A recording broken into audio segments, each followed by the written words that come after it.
Powered by National Link. First, power off the ATM. Then loosen the screws holding the card reader in place. Note: if a card is stuck in the card reader, powering off the ATM will release the card. Remove the card reader from the ATM. Look for anything stuck or jammed in the card reader. If everything looks good and there is nothing stuck in the card reader, test the card reader by logging into the machine with your master password.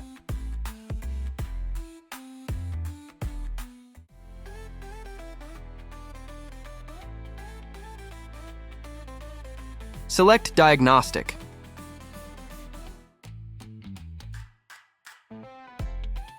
Then select MCU Test.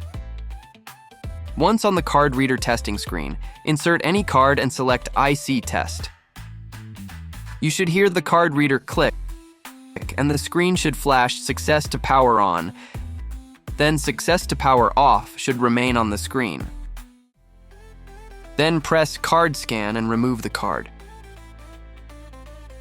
You should see the card information come up in one of the ISO tracks. If the screen says Failed or does not have information in the tracks, clean the card reader with a card reader cleaner or can of compressed air and test the card reader again. If the issue still persists after cleaning, you would have to replace the card reader.